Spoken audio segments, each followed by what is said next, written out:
Before I start this video, guys, I want you to go to my daughter's channel, Ariavill, Ariaville.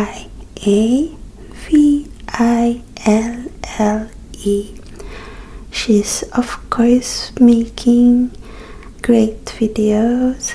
She is making great videos and started with her ASMR, but I also want you to watch her parody of me. I think the title is Parody of My Mom, ScorpioAnnYT. She uploaded it yesterday. So, okay.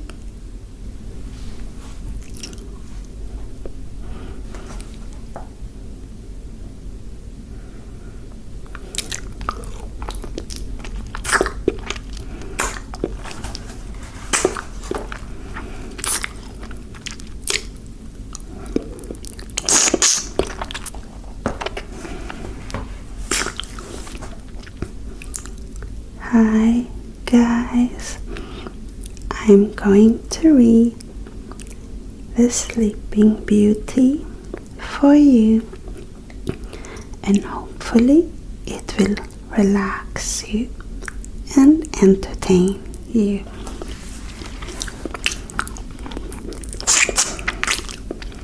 Look at my moose lollipop from Canada. Once upon a time, there lived a king and a queen who had everything in the world they wanted except one thing. They had no children. They wished and wished for a son or a daughter.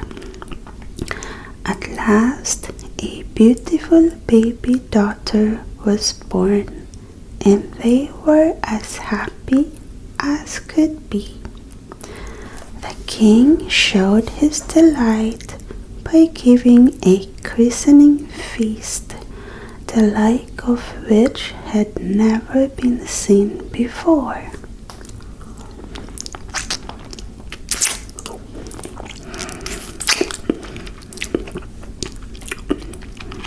He sent messengers out to invite all the fairies in the kingdom to be godmothers to the princess.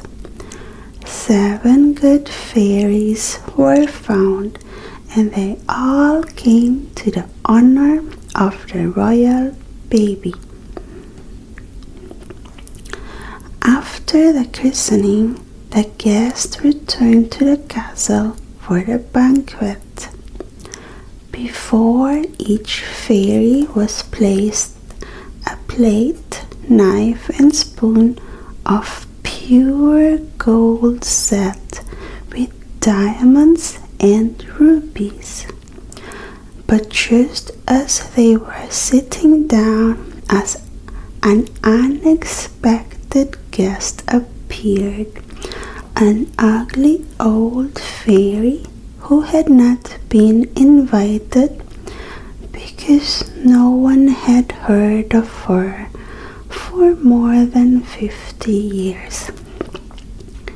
The king ordered another cover to be placed for her.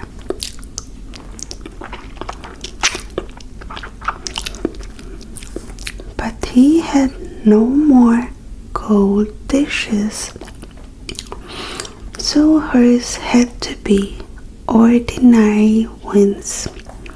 She felt slighted, and one of the younger fairies heard her muttering angry threats. When they rose from the table, the young fairy hid behind the hangings so she could help the princess if the old fairy tried to harm her.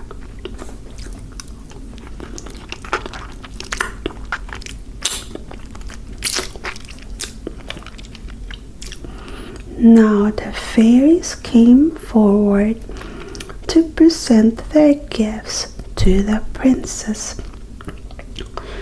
These were good wishes that were sure to come true.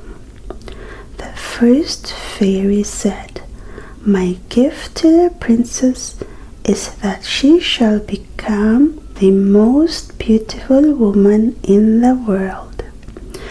The second fairy said, "She shall be graceful in everything she does." The third fairy said, "She shall be a perfect dancer." The fifth, "She shall sing like a nightingale." The sixth fairy said, "My wish is that she shall be able to play any musical instrument perfectly."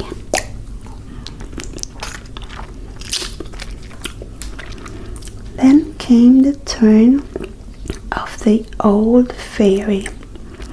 Spitefully she said, "My wish is that when princess is grown, she shall have her hand pierced with a spindle and die of the wound." The parents were almost beside themselves with grief. Just then the fairy who had hidden behind the hangings came out and said, "O king and queen, do not weep. Your daughter shall not die of this misfortune. I cannot undo entirely the evil wished by the old fairy. The princess shall indeed pierce her hand with a spindle, but instead of dying, she shall fall into a deep sleep. She shall sleep for 100 years, until a king's son shall come and awaken her." To prevent the misfortune foretold by the fairy, the king commanded that no one, on pain of death, should spin with a spindle or even have one in his home. All the good wishes of the fairies came true.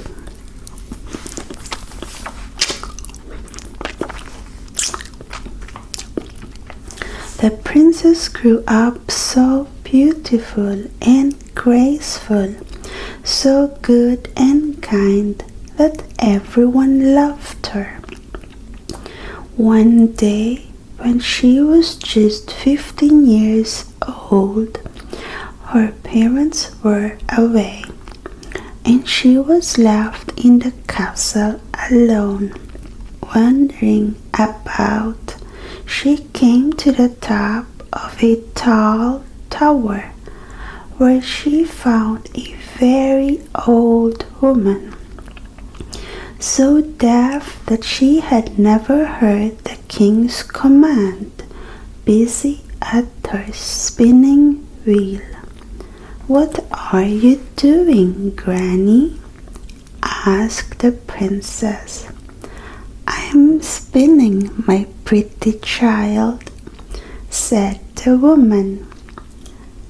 "Let me see if I can do it," said the princess. So saying,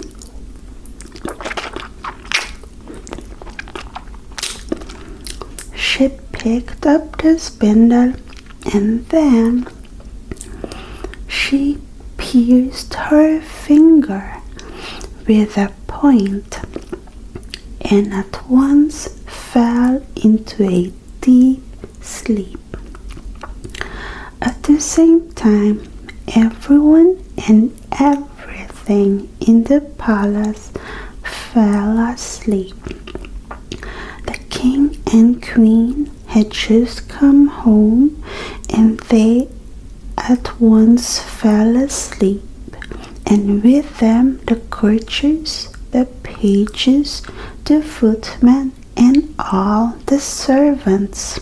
The cook, who was just about to box the kitchen boy's ears because he had made a mistake, fell asleep, and the boy did too. The horses went to sleep in the stable, the dogs in the yard, the doves on the roof, and the flies on the wall. Even the fire flickering on the hearth grew still, and the meat stopped roasting. On the trees about the castle, not a leaf stirred.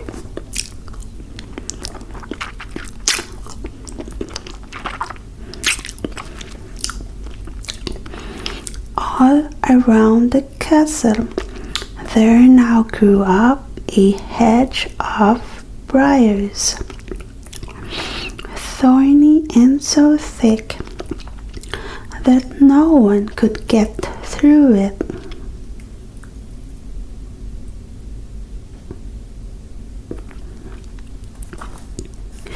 Nothing could be seen of the castle but the high tower where the lovely princess slept. From time to time, Princess heard of the sleeping beauty and tried to reach the castle, but they could not get through the thorny hedge. At last, 100 years had passed.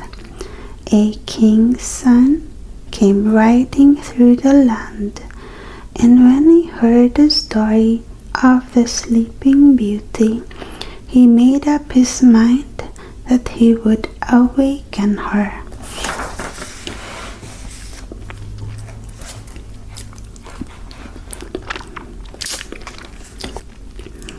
As he came to the thorny hedge, the branches gave way and let him pass. When he entered the courtyard, what a sight met his eyes! The dogs were asleep, and so were the horses in their stalls, and the doves stood perched with heads under their wings on the roof.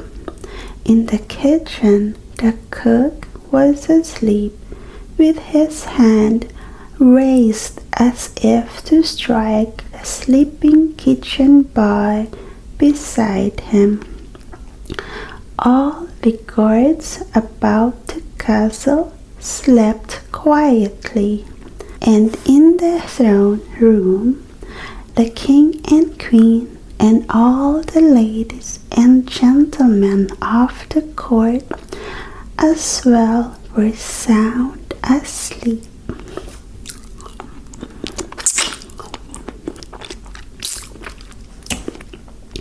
At last the prince reached the tower and opened the door of the little room where the princess slept. There she lay, as fresh and lovely as the day she fell asleep. The prince bent down and kissed her. She opened her eyes and smiled. "Is it you, Prince?" she murmured. "I have waited for you a long time." Hand in hand they went down the tower stairs, and now the whole castle awoke. The king and queen and all their attendants rubbed their eyes and looked about. The horses in the stable got up and shook themselves. The dogs began to bark and leap about. The doves on the roof lifted their heads from under their wings and began to coo. The flies on the wall began to crawl again. In the kitchen, the cook boxed the boy's ears so that he cried out. The fire on the hearth blazed up, and the meat went on roasting. The wedding of the prince and the princess was celebrated with all splendor, and they lived happily ever after. Did you like that, guys? So sorry for my voice because I still have a cold, although I don't have a runny nose. I hope Michael, my husband, is watching this because he loves my soft-spoken voice. And some of you love it too. As of now, I can only remember La Lisa. So I hope you love this video. I think, guys, the second page of the story was a bit strange. Like everything they gave her attributes was almost to be an entertainer or something, you know. The best dancer, the best singer, the best musician. I think that was funny. And then I was thinking of something else. It also said the parents were almost beside themselves with grief. Why almost? To me, that was strange. Oh, my voice. Oh, I hope it was still soothing, although my voice is a bit hoarse. So, thank you so much, guys, for watching. I do hope you like this video. If you did, please give it a thumbs up and a like, and please click on your notification so you know when I upload a video. And please subscribe to this channel, ScorpioAnnYT. Please go to my husband's ASMR channel also, Michael Soothing ASMR, and to my daughter's 2 channels, Ariaville and Art and Beauty Freak. Thank you so much for watching, guys. I love you.